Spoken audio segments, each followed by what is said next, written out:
Welcome to Quarterpast 65. This is our program where we talk about different issues concerning elderly people who are above 65. We'll be talking about their challenges, their perspectives on life, how they got through their journey, and how we can learn from them so that we can bridge the intergenerational gap. My name is Dr. Stella Olurotimi Ayamara Dorgu.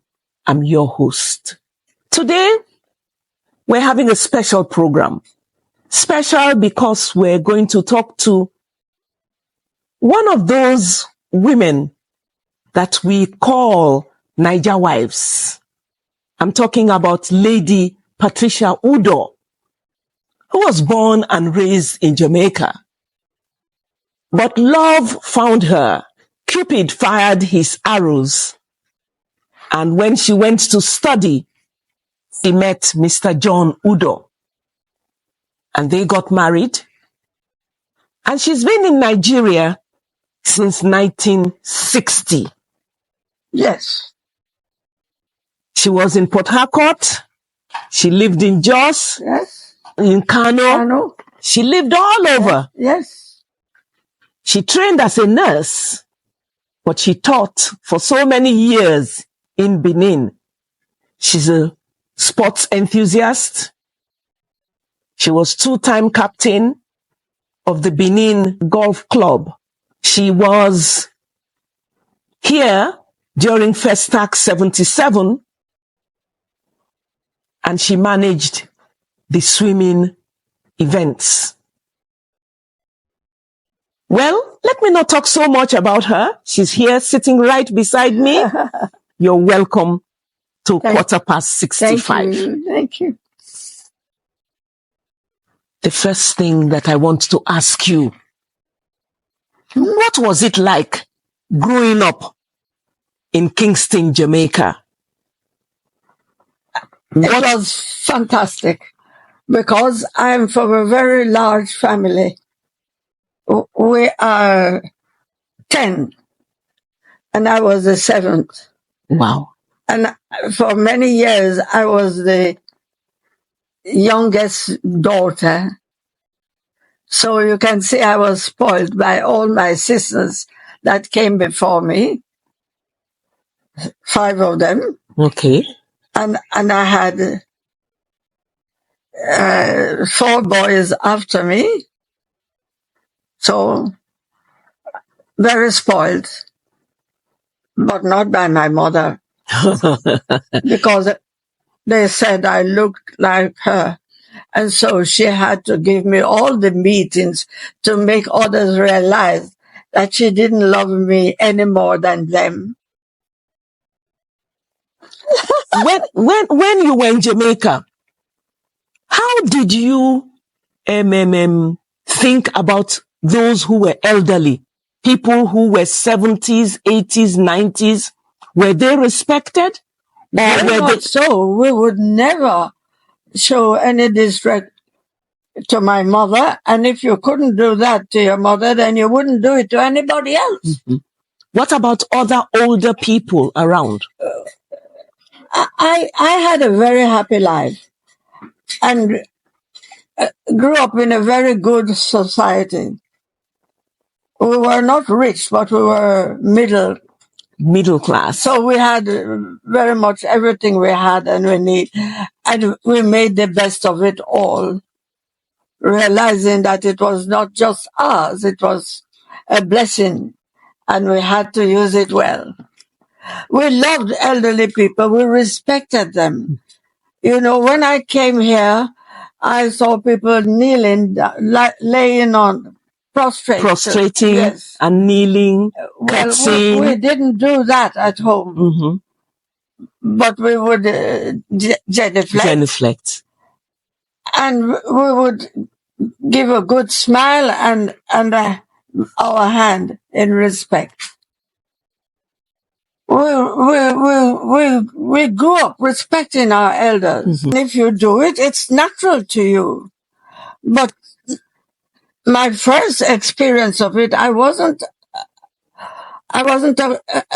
accustomed to seeing that, and it looked a bit strange. But when you live among people, you realize why they do some things.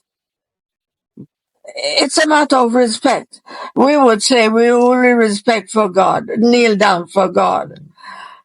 I could still say that now, but as I told a little girl the other day, I said, "Get up, my darling. You only have to kneel down for God." But she was digwaying for me because it is. She was digwaying for you. And I appreciated that. And when she digwayed for you, what did you respond? What did you respond when she said Migwo? I said, Vre. Welcome, darling. Okay. Now stand up. Yes.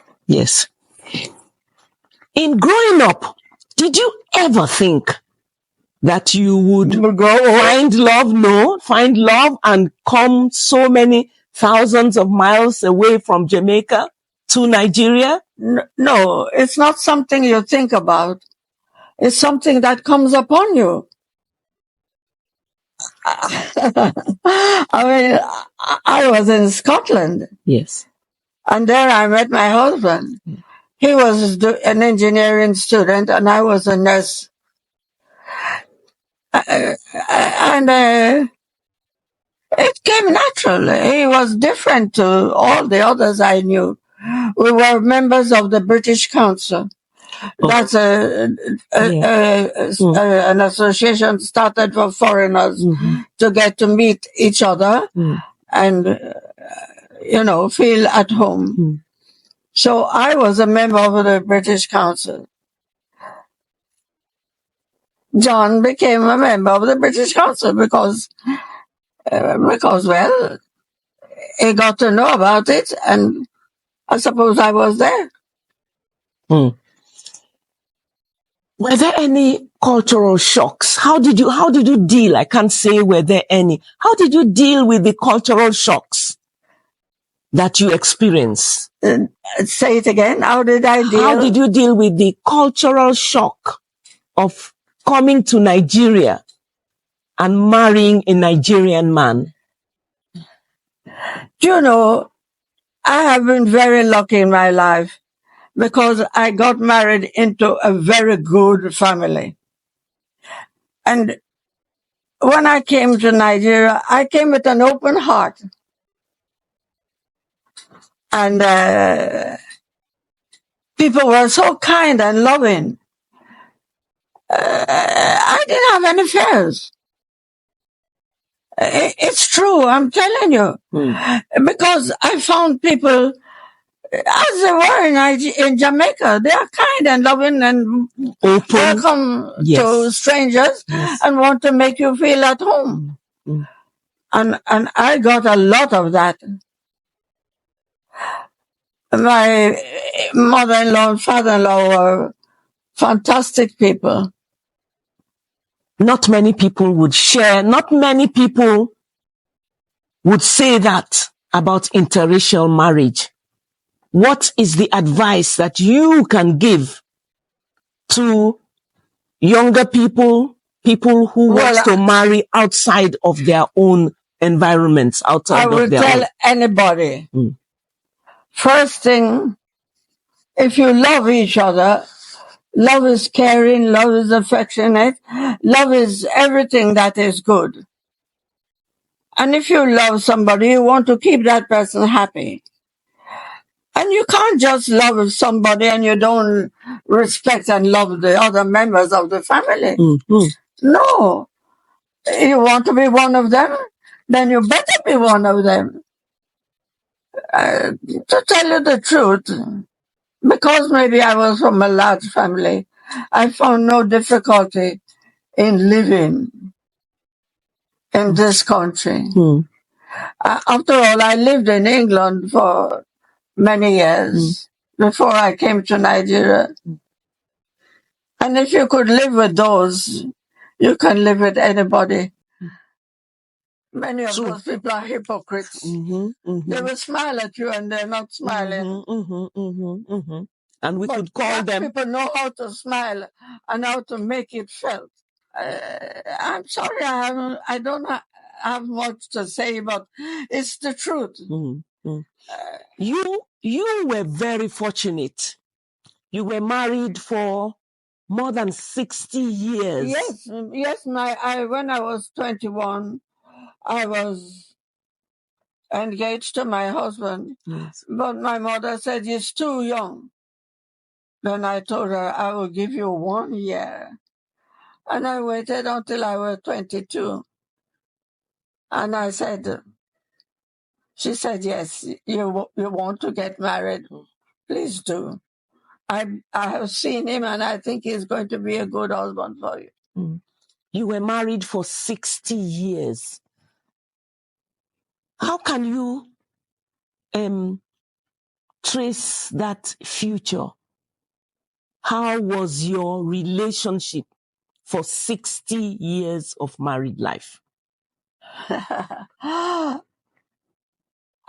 will say it as I've always said it. I am very, very lucky because I had a very good husband. I could not have been the best person to marry because I never knew any diplomacy. I used to talk what is in my mind, and if you like it, you like it. If you don't like it, you don't like it. But my husband was very understanding. I suppose because he loved me, he could put up with any rubbish I did. But by and large, what was the relationship? What would you be advising people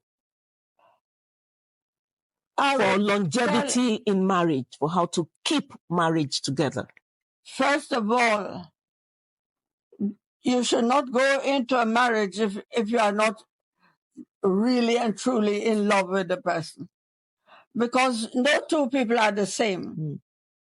And you have to give and take. Yes. Yes. You two have to give in, and he has to give in. And by so doing, you can make a happy married life together. Talking about friends, you have different friends. You might like someone and he doesn't like some. But you have to make sure that they get together happily if you want the friendship to last. Eventually, you will like his friends and he will like yours. Some of it comes from respect of persons. You were one of the founding members of the You were one of the founding members of the Caribbean Association. I was one of the 4 people who started it. And that is why we got the word Niger Wives. Yes. I asked this question because you're talking about friendships. How did that association help those of you who were coming from outside, getting married to Nigerian men to cope? How did the association help you? Well, as I said, I am one of the 5 who started it. So it was our duty to bring those coming in from outside into us, accept our culture, different to whatever it might have been in your own country. Yeah. And then we must to realize that you are separated from your own immediate family. Your family now is your family in Nigeria. Yes. And here in Nigeria, we have extended families. Yes. Unlike in Jamaica. It's not marked as it is here. That doesn't say it does not exist, but it does not mean what it means here. I think we had a lot to learn when we when we came first, and we had to impart it to those coming behind to make sure that they too would enjoy some of the peace that we that enjoyed you in our enjoyed. own. Yes. Let's take a break now. We'll be right back.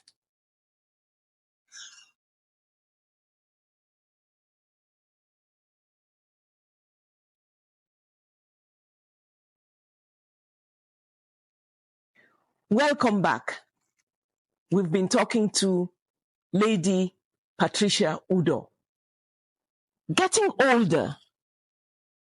When one gets older, there are certain challenges that one faces, especially health challenges. Some people talk about loneliness. There's also poverty. How do you manage to stay fit and healthy and also keep abreast of contemporary issues? Well, I am sorry to keep repeating myself, but when you are from a happy home, you look for it everywhere you go, and you make sure you find it. Growing old, as you said, different challenges. For example, I never felt old before until recently. But my husband has gone 10 years now. That companionship is not there anymore. Your husband is somebody you would laugh with, share jokes. You would share what you didn't like, disappointments. Yes, reminisce. Yes. And you miss those things because sometimes you would like to talk about something that is bothering you, but you wouldn't say it. The ear is not there. The listening ear is not there. Yes. And the heart too is not there. And old age, as is disabilities, because very often you hear you are old school. Yes. I know. Oh. They tell me. Yes. And I'm not as old. And of course, when you hear that, you feel sad, and sometimes you can laugh about it, because old age comes with experience. That is true. And wisdom, which the young people might not even ever read. So,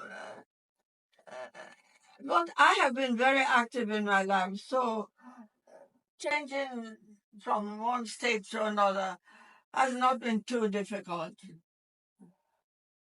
I did a lot in sports. I was chairman for swimming for this state for more than 25 years. I was acting at the time for boxing. In National Stadium, I am accepted. You even manage the swimming event at Festac. Yes. 1977. Yes, I was chairman for swimming for this state, as I told you. Yes. And even outside national, I was respected and appreciated. As of now, I am one of the trustees for the National Aquatic Association. When they were starting that association, they had their meetings. I was not there. But they had you all the Out same. of 5 people that were nominated to be a trustee, I was the first with no votes against me. that shows Yes. that So that's you can a just see testament. It's a Dr. testament. Sheckman and all of them, I worked with them, coming with my team. And unfortunately for me, my team was tops. Would you recommend that sports, exercise be part of our lifestyle as we grow up? Exercise? Yes, and sports. Yes, it keeps you fit. We didn't have to go to the gym because we had our works out. Yes, but now everybody goes to the gym. Because they're in the car and out of the car, and so they need to go to the gym. Yes. So is this something that you would recommend to the elderly? What I would say is, whatever discipline you are in, and you want others to follow you, you have to show example. If you want them to jump and skip, you have to jump and skip. For example, I am a golfer. Yes. I have Do you been twice the captain for Winnie Club. Yes. Do you still have time to golf? I have not golfed for almost 3 years now, because I have never been sick in my life before until about 4 years ago or 5 years. And I don't know why, I just started having different reactions. Ailments and things, yes. But like, for example, now I've told you that the MRI I did showed that I have a cancer on my brain. I never knew that before, but once I heard about it, I was determined that it wasn't going to deter me in any way. Yes, you wouldn't allow that to inhibit you. And I've tried hard to forget all about it. I just do what I think is normal. As I would tell you that my memory is not what it used to be. It shouldn't. And that's one of the things that we have to live with. Yes. You have to realize that these are circumstances and situations that come about. It doesn't mean you are not normal. No. It just means that you are growing old, and it is not going to be as if you are 17 or 18 or even 30. Yes. And recently, even the Pope said that. Yes, you have the Pope said, at first, he didn't like the fact that he had to be using the wheelchair. He said, but he's old. Yes. He knows that. Yes. And that he doesn't govern with his legs. He governs from his head and his heart. Is that something you agree with? Yes. That is good. But that's what we call acceptance. Good. You accept the situation you find yourself in. Yes. And you try to make the best of it. Mm-hmm. Now, I have been told I should use a walking stick. But I have said, the day I use a walking stick is the day I will take to heaven. Would you want to revise that? Because you don't know. I don't use a walking stick. Yes. I walk, and I try to straighten my back. Yes. And walk as well as I can. I don't walk as fast as I used to, because I realize that I have to slow down. Yes. So I slow down. I want to come back to that question about health. Health and the elderly. Health, our well-being, and the elderly.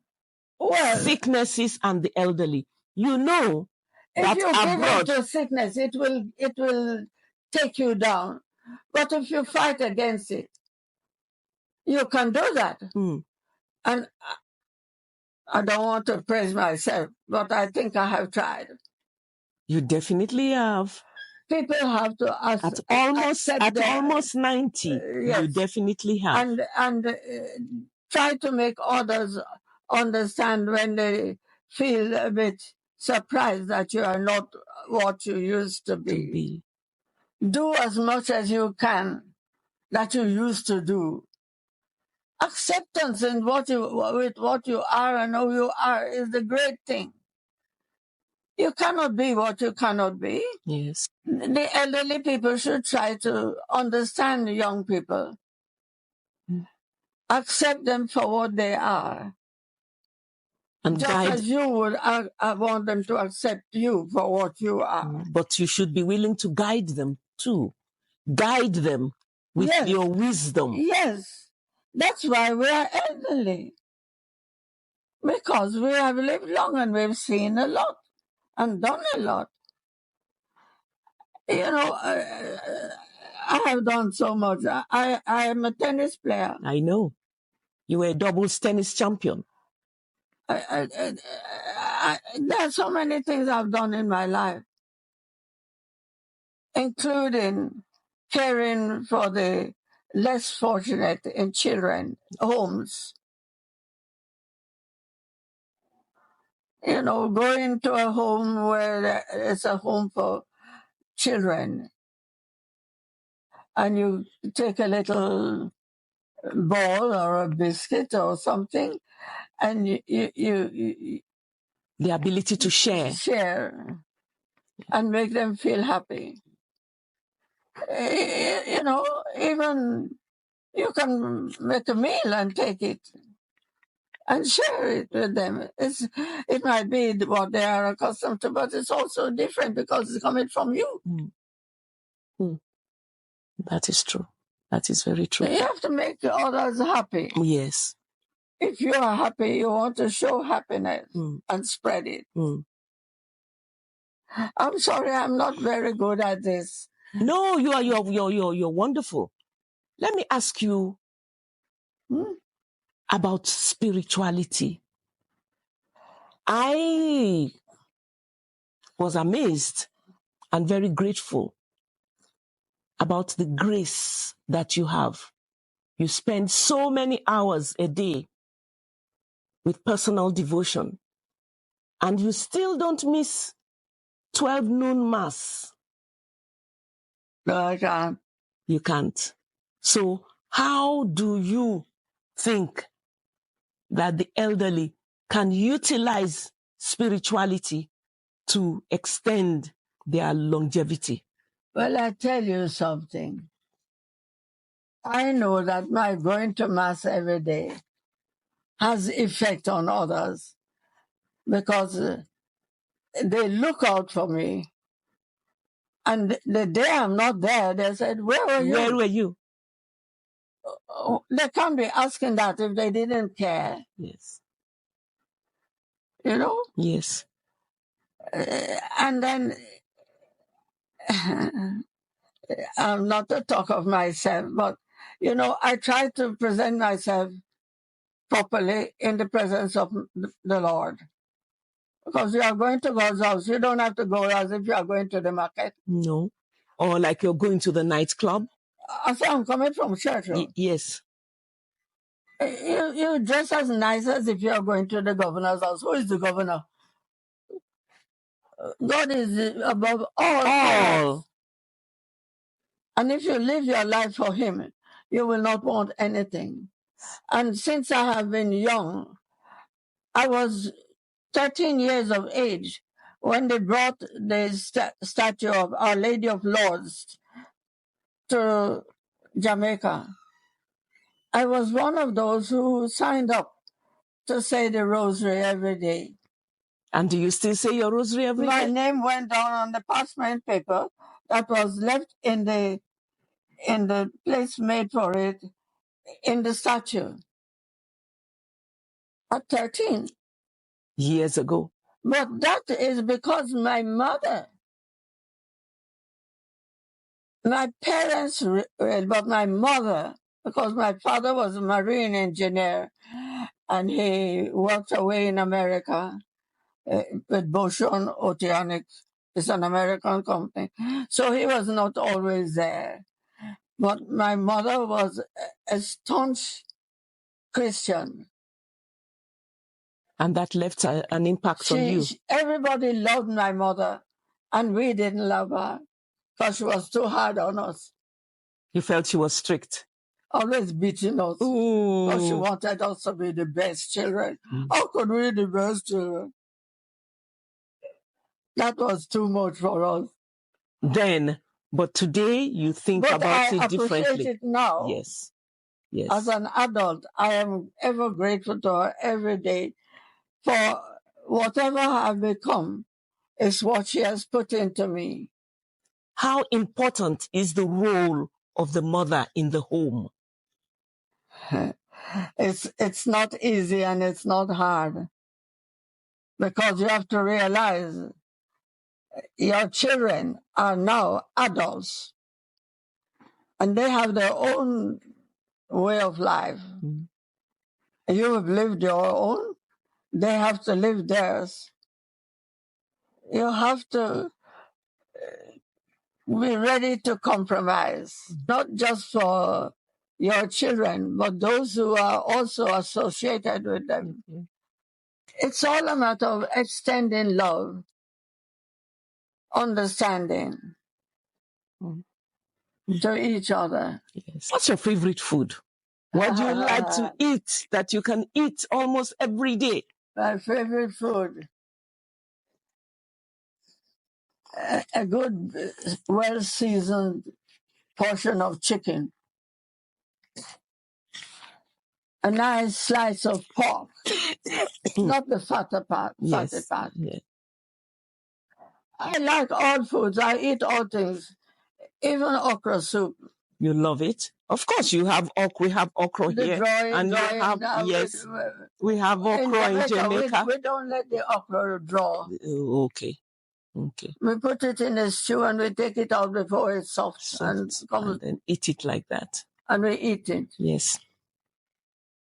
What's your favorite book? Do you still have time to read? Oh, of late, I don't read a lot except my prayers. You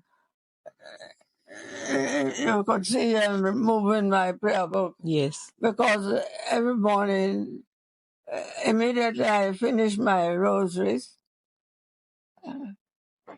I'm reading my prayers. Yes. And I do that.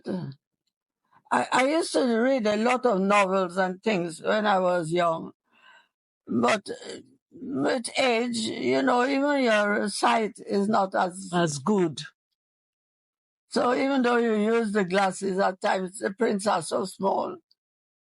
What about your favorite song? Can you sing something for us? Can you sing something for us? When I can sing something? Yes. Because he lives, I can face tomorrow. Because he lives, my life is young. And because I know he holds my future, my life is worth living just because he lives. Here. That's my favorite song. Thank you. What legacy? What do you want to be remembered for? If they say Lady Patricia Uddoh, who is Lady Patricia Uddoh? How do you want to be remembered? I'll tell you something. They were doing something in the church, and I had to talk. And you know what the MC said? Yes, look at her. You see that smile? It's always there. He said she's always ready to give and to help and to do it to the best of her ability. He said, Mommy is a loving mother And we all loved her dearly. Thank you, God. And we hope that she will be with us for a long time. So we can learn to be like her. And that's how my mother was thought of too. So you see, I was a true daughter of my mother. And that's how I would like to be remembered, as a person that was always ready to generous, ready to give freely and lovingly. Thank you very much. Thank you very much. It's been wonderful. It's been so refreshing talking to you and hearing these nuggets of wisdom that you have passed down to us today. And this is where we draw the curtains on today's program, Quarterpast 65.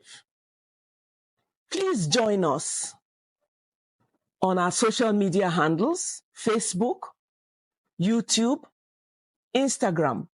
Share, like, join us.